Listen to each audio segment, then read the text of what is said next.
Business சொந்தங்கள் அனைவருக்கும் வணக்கம். நான் உங்கள் பகவதியார்.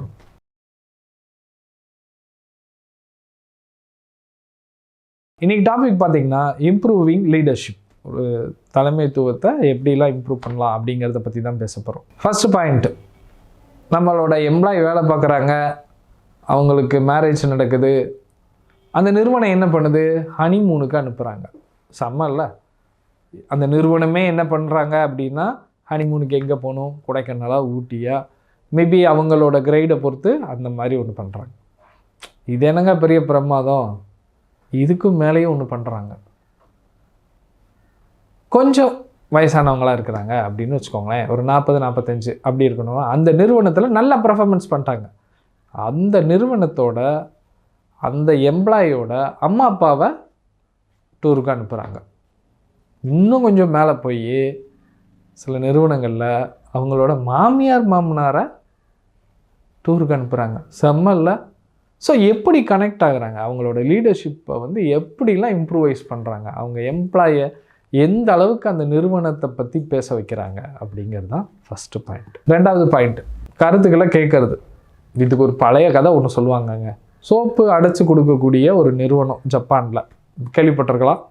அந்த நிறுவனம் என்ன பண்ணுறாங்க அப்படின்னா, கஸ்டமர்கிட்டருந்து கம்ப்ளைண்ட் வந்துக்கிட்டே இருக்குது. என்ன கம்ப்ளைண்ட்டு, உங்களோட சோப்பு டப்பாவில் சில நேரங்களில் சோப்பு இருக்கிறதே இல்லை, வெறும் எம்டி டப்பாவை நீங்கள் பார்சலாக கொடுத்துட்றீங்க அப்படின்னு ஒரு கம்ப்ளைண்ட் வருது. இதை எப்படியாவது தீர்க்கணும். அப்போ என்ன பண்ணுறாங்க, எல்லார்ட்டையும் கருத்து கேட்குறாங்க. ஆளுக்கு ஒரு கருத்து. ஏஐ வச்சு இப்படி பண்ணிடலாம், ஆர்டிஃபிஷியலை வச்சு அப்படி பண்ணிடலாம் அப்படின்லாம் சொல்கிறாங்க. இதை கேட்டுகிட்டே இருந்துட்டு அந்த சிஓ கடைசியாக போகிறப்போ அங்கே இருந்த செக்யூரிட்டி அதை கவனிச்சுட்டு, நான் ஒரு கருத்து சொல்லலாமா அப்படின்னு கேட்டிருக்காரு. சொல்லுங்கள், என்ன கருத்துங்கிறத சொல்லுங்கள் அப்படின்னு கேட்டிருக்காரு.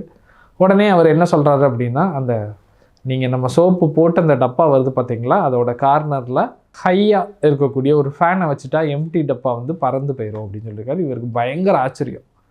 நான் அவ்வளோ பெரிய விஷயமா நம்ம பேசிகிட்டு இருந்தோம், இவர் ரொம்ப சிம்பிளாக பதில் சொல்லிட்டாரு. இதில் நம்ம என்ன சொல்ல வரோன்னா, ஆப்போசிட்டில் இருக்கக்கூடிய எம்ப்ளாயை யார் அப்படிங்கிறத பார்க்குறதில்ல, அவங்களோட இன்புட்ஸ் என்ன. இவங்களுக்கு ஒரு டைமில் ரிவ்யூ மீட்டிங் வைக்கலாம், அவங்களுக்கு ஒரு டைமில் ரிவ்யூ மீட்டிங்லாம். ஆனால் கருத்து என்னவோ இனோவேஷனாக வர்றதுக்கு வாய்ப்பு இருக்குது. இது பாயிண்ட் நம்பர் 2. மூணாவது, எம்ப்ளாயியோட டெவலப்மெண்ட்டுக்கு அவங்களே வந்து சுயமாக பயிற்சி எடுத்து ஒரு இன்ட்ரெஸ்டடாக செய்கிற மாதிரி அவங்களுக்கான வாய்ப்பை ஏற்படுத்தி கொடுக்கறது.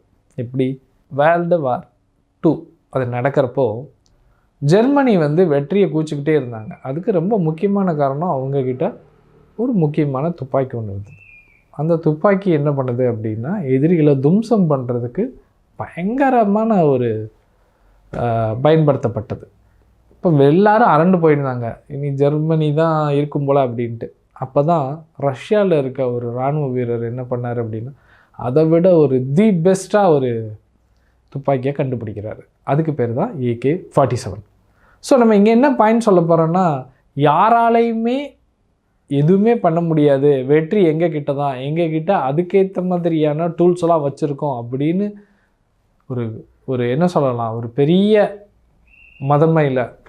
மதப்பில் ஒரு பெரிய மிதப்பில் இருந்தவங்களுக்கு அழகாக ஒரு இராணுவ வீரர் கண்டுபிடிச்சி இன்றைக்கி வர AK-47 வந்து ஒரு மிகப்பெரிய துப்பாக்கியாக இருக்குது.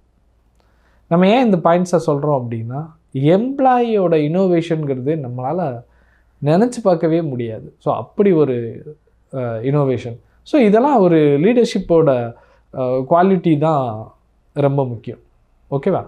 4வது பாயிண்ட்டு, ஒரு குழுவாக எப்படி வந்து செயல்படுது, ஒரு குழுவாக நம்ம எப்படி நம்ம நிறுவனத்தை அடுத்த கட்டத்துக்கு கொண்டு போகுது, அதில் எப்படி ஒரு பிரயோஜனமான ஒரு விஷயத்தை கொண்டு போகிறது. அதுக்கு நம்ம வந்து GM மோட்டார்ஸை வந்து நம்ம சொல்லலாம். அந்த மாதிரி ஒரு பெரிய நிறுவனம் வந்து யாராலும் கண்டுபிடிக்க முடியாது அப்படின்னு இருந்த காரை இவங்க என்ன பண்ணாங்க அப்படின்னா கண்டுபிடிச்சாங்க. அதாவது இதெல்லாம் 1940 முடியாது அப்படிங்கிறத முடிச்சு வைக்கிறது அந்த குழுவோட ஒரு முக்கியமான ஒரு அம்சமாக இருந்தது.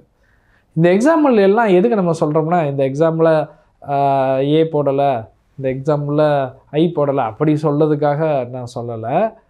ஒவ்வொரு லீடர்ஷிப்போட தலைமைத்துவமும் ரொம்ப முக்கியம். தனியாக செயல்படுறதாகட்டும், ஒரு குழுவாக செயல்படுறதாகட்டும், நம்ம அந்த எம்ப்ளாயிக்கோ அந்த நபருக்கோ நம்ம கொடுக்க வேண்டிய ரெகக்னைஸ் ஆகட்டும், எல்லாமே ரொம்ப ரொம்ப ரொம்ப முக்கியம். அதை நம்ம சரியாக பண்ணாலே போதும், நம்மளோட நிறுவனத்தோட லீடர்ஷிப் வேறு லெவலுக்கு போயிடும். இந்த வீடியோ உங்களுக்கு ரொம்ப பிடிச்சிருக்குன்னு நினைக்கிறேன். மறக்காமல் சப்போர்ட் பண்ணுங்கள். பிஸ்னஸ் சொந்தங்கள் அனைவருக்கும் நன்றி, வணக்கம். நான் உங்கள் பகவதி அருள்.